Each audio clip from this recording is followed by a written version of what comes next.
Ngifuna amaNazaretha-ke kule. Kunento engicela ningikhanyisele yona abafowethu.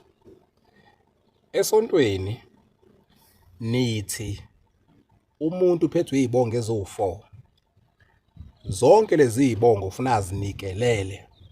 Njobe esontweni umuntu ongasekho uyanikelelwa. Umkhanyisela nani nani.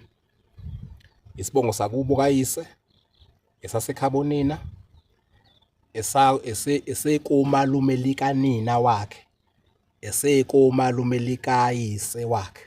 Zo-4 lezibongo. Nithi umuntu uphethwe izibongo eziwu-4. Uyanikelwa esontweni, unikelelwa lezi zibongo zo-4. Ngoba ngaphandle kwalezi zibongo ungaba wukho. Uma angani kuthiwa kufuna uthola amagama labantu, njengakadlamini nje ufuna ngazi igama likakhokho, khokhokazi, umkhulu, ugogo kanjalo kanjalo kuze. Uyabo. Okusho ukuthi nakulezi zibongo lezi ikomalume likama nelika baba. Okusho ukuthi kufuna ngazi amagama abantu bakhona. Uma ubuza amagama labantu ukuthi ufuna ukwenzani. Akukufaki nenkingeni ukuthi wena ubuza amagama abantu abangakuzali. Somehow bayakuzala. Kodwa ngokuthi wena ule ukubuza kwakho amagama abo kuyabathimlisa abanye. Lento ngisho ngoba ngithola iSMS ivela entobana yasekhaya enye yawo ukuthi kukhona isibongo engabuza amagama abantu bakhona, amakhehla nezalukwazi zakhona ezindala, ukuthi ubani wezalo ubani, ubani wezalo ubani. Mangibuza ngibuza ngoba mina ngifuna ukwenza lento ekishiwe esontweni ukuthi labantu bayanikelelwa. Nakhona ukuthi ngikususele ekhanda ukuthi ngifuna ukubanikelela noma ngifuna ukwenza bengifuna ukwenza ngoba naku kusho nini esontweni ukuthi kuyenziwe. Into eyenze ukuthi ngifuna ukwenza ukuthi ngabuze ngatshela enye ingane yakhona kulesibongo ngathi awuyazi nokuphupha abantu bakini. Noma ngenzeke njalo kodwa kuye kwenzeke ngibaphuphe. Yathini yona? Yathi ayi okusho ukuthi ifuna ubanikelele esontweni. Ayilona iNazaretha lengane kodwa ngokuthi la ilotsholwa khona ba amaNazaretha iyazi ukuthi nginelungelo nami lokubanikelela. Uyabo. Bese ngithi mina kwakuwobani bona amagama umkhulu wakho wezalo ubani, uyise nonina wakhe kwakuwaba amagama abo.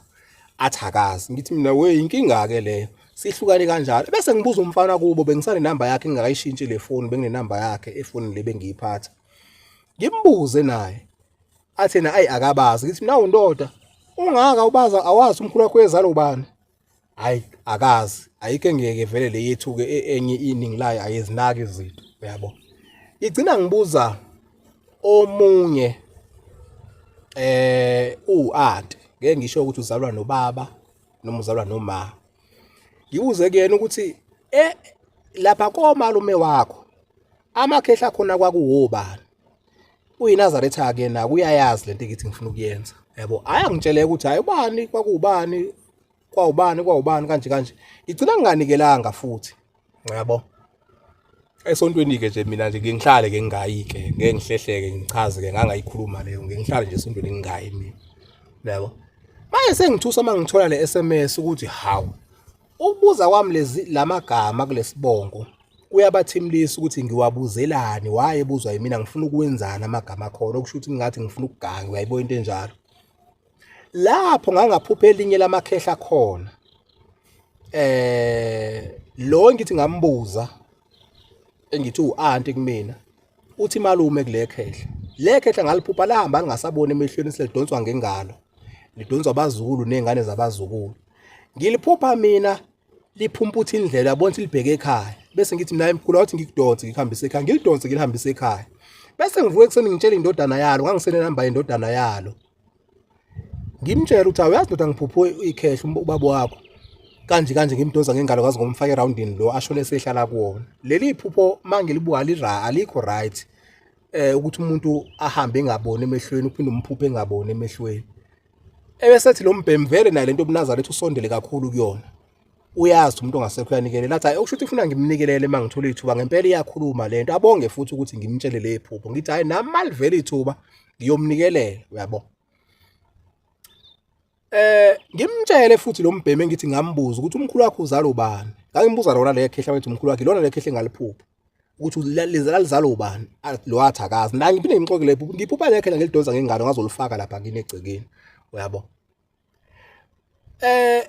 Ngitshela le ngane ukuthi nginokuphupha abantu bakini izinto ifuna ngibanikelele esontweni nje. Ngangade sengiphupha umfowabo kaleli ikhehla enesalukwazi esake safika kumina ngephupho sathi ngosinikela ngo-R10 bayazi abanye ngengixoxa ukuthi isalukwazi safika kumina ngephupho sathi ngosinikela kushembe ngo-R10 sasiyisiyoni singasonti lesalukwazi esontweni kodwa safika kumina ngephupho sathi ngosinikelela futhi sabuya sabonga in 3 days ngisinikelele saphinde sabuya ngo-2022 saphinde sabuya sazobonga sinconco ukuthi ave ngasisiza. Okay, siyangizala ke vele ke sona lesalukwazi kodwa umfowabo lo ngithi ngaphupha ngimdonsa ngengane. Lena izingihluphe ngithi naye okusho njengoba lengane yakho nethe kufuna ngibanikelele shuthi ufuna ngibanikelele ngempela ingakho ngaqala ngabuza amagama abo. Oy mase ngizwa mfowethu hayi abantu bayathimula ukuthi why mina ngibuza amagama labantu. Manje ngibuzani nake eMaNazaretha ukuthi uma esontweni utshela ukuthi uphethwe izibongo ezu4 ufuna uninikele zonke lezi zibongo uma usubuza amagama la amakhehla lesa sibongo lesa okubukeka engathi uqhelile wena kusona uyuthi uzowenzani. Ngizwe nginyanya mfethu ngeke siyanginyanyisa lento yabona abafethu umuntu othakatha ngiyamunyanya ngoba mina idlozi lakithi kaDlamini lize lakhulwa uShembe ngo-2023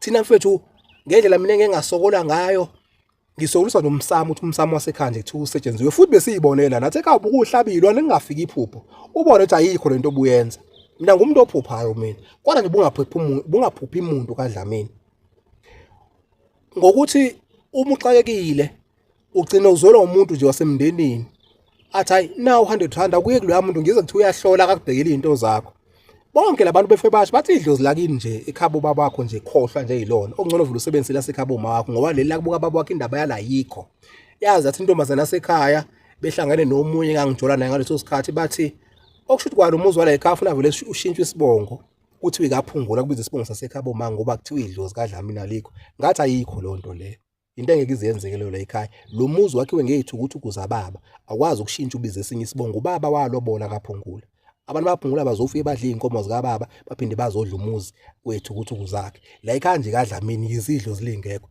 until uShembe azalikhululeke seliyakwazi ukukhuluma so ngiphathe kabuhlungu mawukhona umuntu ocabanga ukuthi mina ngingabuza igama lekhehla la khona ngoba nakuthiwa khona into engifuna ukuyenza engasile hayi bafethu ngeke mfethu hayi manje nto ngiyayibuza ukuthi ngoba lento esontweni iyakhulunywa nani niyayenza niyabanikelela labantu nithi amagama abo nifuna ukwenzani mhlawumbe nawe uyiNazaretha nje lento awakayenzi nawe busacabanga ukubuza amagama engathi uzogaxela mfethu uvele uyeke yabona nje umuntu ofuna ukunikelela mfethu akafike enganeni zakhe ukuthi nje mina ngibhlungu ngoba mhla ngigula ngo2008 manje lo mfana engithi ngambuza amagama lamakhehla ngoba ngiyazi ukuthi amavidiyo ami kwabona kuTikTok uyakhumbula 2008 ngifuna umatric kancane ngangane inkinga yamehlo mina ngangingake ngingaboni uma efuna ukwenza lo msebenzi umama engathathwa ngasiwa kena kaMkhwanazi eMafakatini wafike wathi mina into nazisho zonke okay uthi uma ufuna ukwenza lo msebenzi angiguli wathi lengane isazohlupheka etshela udadewabo lengane isazohlupheka abantu abaningi abadala basazofika bezofuna ukwenzelwa iyona izinto wazi ukuthi udadewabo ma bekhona nje uzoyibona wasekhabo lento amkhombisa wazi wathi yena udadewabo awubayabheda yini bangayi ingane zabo bezobafuna ukwenzelwa uwena into emasontweni adlule noma ensukwini edlule ngeke ngathi kunina kwafika umfabo baba oshone ngo2022 wathi wangitshela ukuthi ulambile la ekhona ucela ngimsize ngeUIF yami ngaze ngasho ngathi iUIF yami iphelile nize nakuhleka abanye benaze bakuhleka lokuthi awuvela umthetho seyiphelile ngathi mina ngasho nje ngathi iUIF yami seyiphelile